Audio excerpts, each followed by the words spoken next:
Why?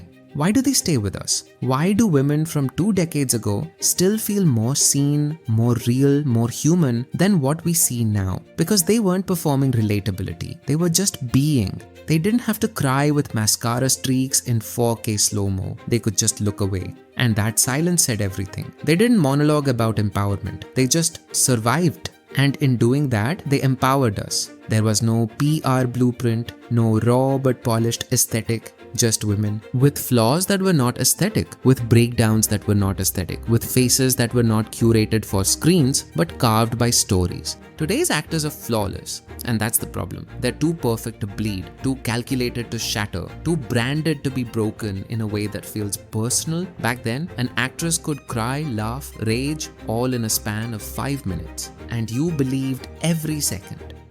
A look, a pause, a smile that trembled just a little before fading. Those are the moments that defined a generation of women on screen. Women who didn't need filters, didn't need stylists, didn't need 10 million followers. They just showed up as themselves and somehow as us. This isn't just nostalgia, this is personal. Some actors didn't need loud scenes to shake us. They barely whispered, and we still broke.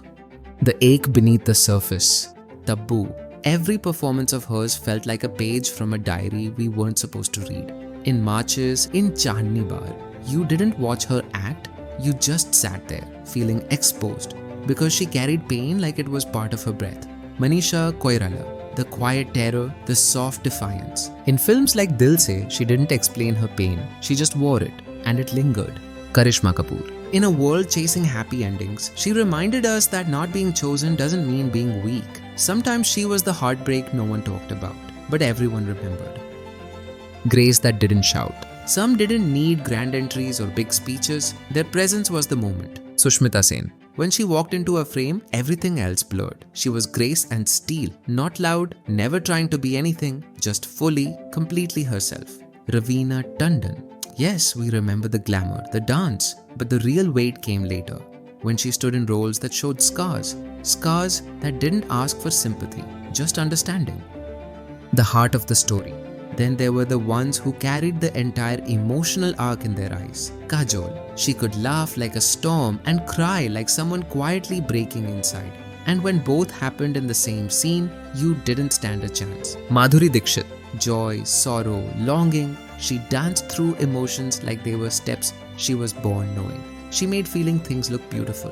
Juhi Chawla. Softness without weakness. Charm without effort. Her screen presence felt like comfort food. Familiar, warm, unforgettable. These weren't relatable characters manufactured in writing rooms. They were raw, real, messy, and human. Pooja Bhatt, Nandita Das, Smita Patil, Neena Gupta, Mahima Chaudhary, Sonali Bendre. Each brought something that couldn't be copied because it came from living, not performing. They weren't just actresses, they were reflections of mothers, daughters, women who stayed, women who left, women who never got what they deserved, but never stopped deserving it. Today the screens are shinier, the frames are sleeker, the actors brilliant, sharp, business-minded, aware. But somewhere we stopped letting female leads just be. We ask, who's the hero opposite her? We celebrate roles that look vulnerable, but feel curated.